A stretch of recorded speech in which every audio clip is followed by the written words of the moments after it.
sector automovilístico cuenta con más de 100 años a sus espaldas. En las últimas décadas, las diferentes marcas se han ido acumulando en grandes grupos automovilísticos compuestos a su vez de diferentes firmas, cada una de las cuales con su posicionamiento en el mercado. De esta manera, en los últimos años, las sucesiones, las adquisiciones, las ventas e incluso las extinciones se han ido sucediendo, de tal forma que, por ejemplo, marcas míticas como Saab, la sueca Saab, se han extinguido en el año 2010, Talbot, tan famosa en los años 80, en los años 90, ya no existe, mientras que otras como las americanas Oldsmobile o Pontiac también se extinguieron. Por su parte, hay firmas, hay marcas que se han transformado profundamente, al menos respecto a su planteamiento inicial, como el caso de Citroën, desde los años 50 hasta el planteamiento que actualmente está adoptando dentro del grupo PSA. El propósito de este vídeo es, en primer lugar, identificar cuál es la incidencia, cuáles son los efectos reales, palpables, de cara al consumidor, de que las marcas se hayan concentrado en grandes grupos, cuáles son las consecuencias que pueda tener en las propias características, naturaleza de los coches, de los modelos, y en segundo lugar es identificar, poner de relieve los dos principales grupos automovilísticos del mercado español, que son por una parte el grupo PSA y por otra el grupo BAG, el grupo Volkswagen, cuáles son las diferentes marcas de las que se componen estos dos grupos y cuál es el posicionamiento de cada una de ellas. Vamos allá. La concentración de las diferentes marcas en grupos cada vez más grandes de marcas entre sí viene determinada simple y llanamente por la necesidad de pervivir, por la necesidad de sobrevivir en el mercado y no tanto a una decisión estratégica por parte de un grupo de comprar una determinada marca. Cabe tener en cuenta que estamos en un estado de oligopolio en el sector automovilístico, es decir, cada vez los agentes económicos son menos y más grandes, como ocurre también en otros sectores diferentes del mercado. En este sentido, la principal consecuencia inmediata de que una marca pertenezca a un diferente grupo es que hay otra marca matriz que es la que dicta las pautas. Es decir, independientemente de que una marca tenga autonomía para, por ejemplo, seguir unas pautas de diseño o seguir una determinada dirección con sus modelos, la marca matriz siempre va a tener la última palabra en las decisiones. La principal consecuencia práctica en este sentido es que es la pérdida de personalidad de los diferentes modelos de las diferentes marcas de un mismo grupo. Más adelante vamos a ver, como decía al principio del vídeo, cuáles son las marcas del grupo PSA, Peugeot Citroën y del grupo Volkswagen.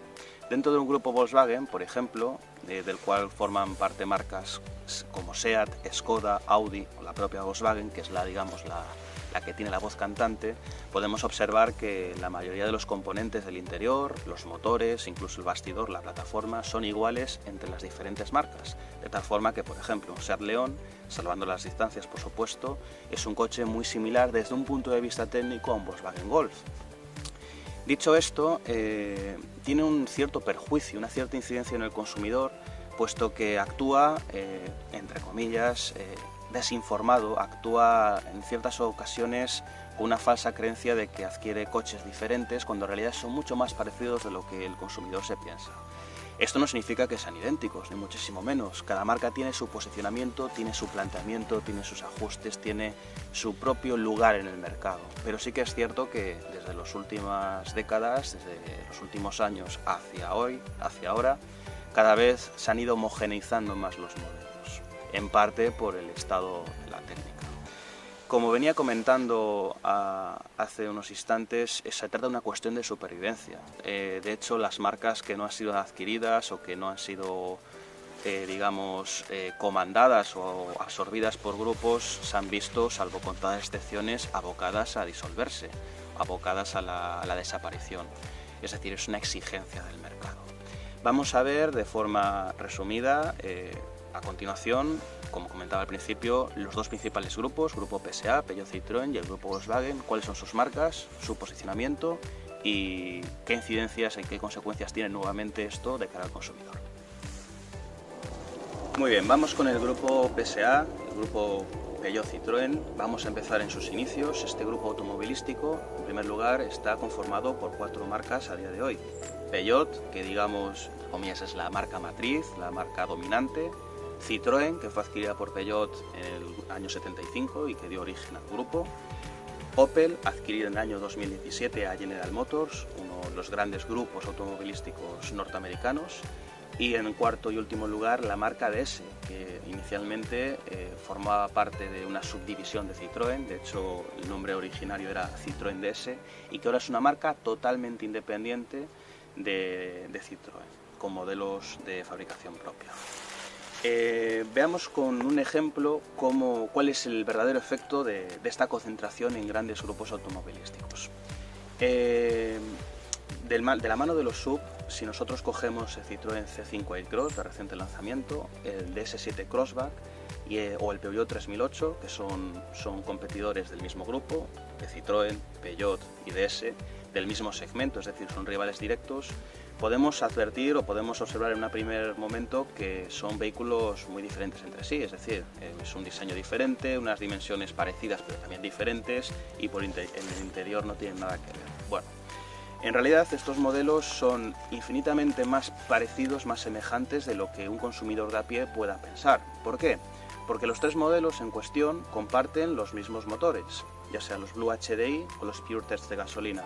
Porque los tres modelos también comparten el mismo bastidor, la misma plataforma, es decir, los huesos, el chasis del coche, que en este caso es la plataforma EMP2.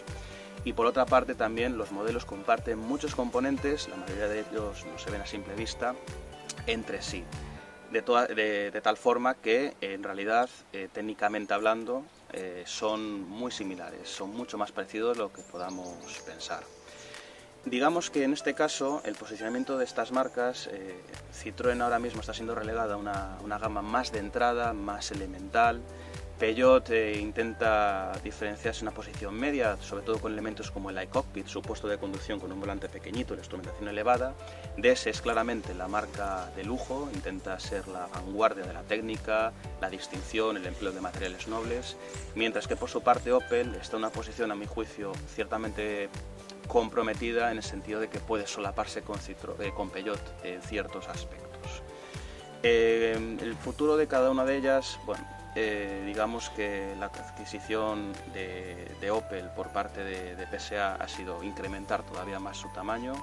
Recientemente, en estos días, en estas semanas, se está hablando de la fusión entre el grupo PSA y el grupo Fiat Chrysler Automóviles para hacer un grupo todavía más grande de muchas más marcas. Como decía, explicado en base a criterios de rentabilidad y al reto que va a suponer el coche eléctrico. Pero en resumidas cuentas, como vemos, los modelos de cada una de las marcas, también en gamas inferiores, en gamas superiores, son mucho más parecidos de los que solemos pensar. Podemos aplicarlo también al caso del Peugeot 208 o el Opel Corsa, que básicamente es el mismo coche con otra carrocería y otro diseño, comparten motores también, plataformas, etcétera, etcétera. Incluso el mando del cambio automático es el mismo.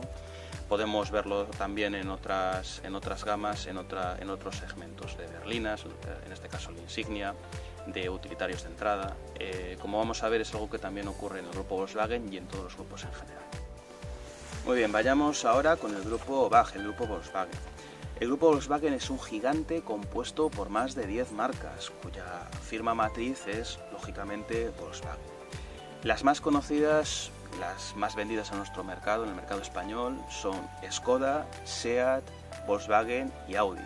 Pero también forman parte del mismo grupo marcas como Bentley, marcas como Porsche, por ejemplo, o marcas como Scania, incluso en una división de camiones.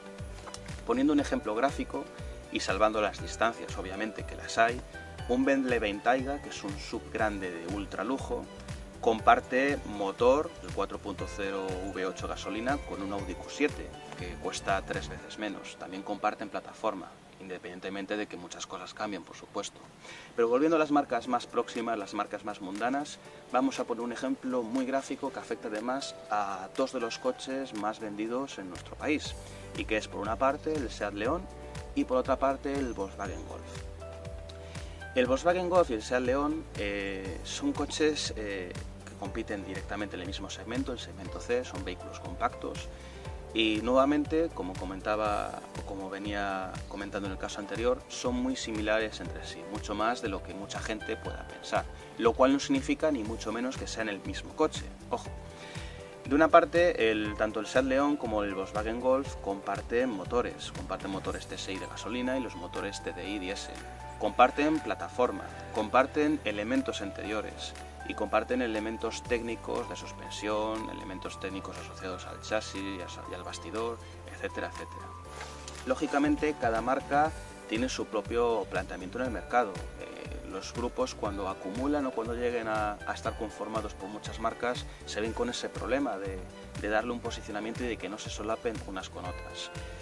Volkswagen tiene un planteamiento, digamos, semi-premium, está medio caballo entre una marca generalista y una marca premium, pero sí que es cierto que en los últimos años tanto SEAT como Skoda han recortado distancias en lo que se refiere a calidad percibida, a calidad real, a posibilidades de tecnología, porque tradicionalmente las tecnologías más punteras, como puede ser un cuadro digital, como puede ser un head-up display, como puede ser un crucero adaptativo, han estado reservadas a las marcas, digamos, más elevadas, las marcas matrices, mientras que esas tecnologías iban estrenando más tarde en las marcas inferiores. Pero eso dentro del grupo BAG ya empieza a ser diferente, puesto que podemos encontrar las últimas tecnologías también en las marcas, entre comillas, de acceso de entrada, como puede ser Skoda.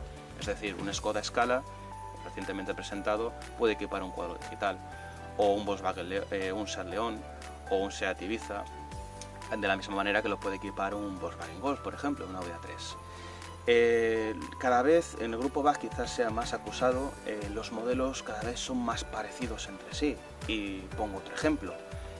Por ejemplo, el Seat Ibiza y el Volkswagen Polo, si nos sentamos por dentro, vemos que los mandos del climatizador son iguales, o muy similares, que la plancha del cuadro del salpicadero es la misma, el mismo plástico, que los elementos centrales son iguales, también por supuesto comparten motores y comparten bastidor, es decir, cada vez se van homogeneizando más y cada vez las diferencias empiezan a entrar en un terreno subjetivo, en un terreno de la marca, de las emociones, de lo que no se puede ni tocar ni medir, es decir, en un aspecto alejado en cierta medida de la objetividad.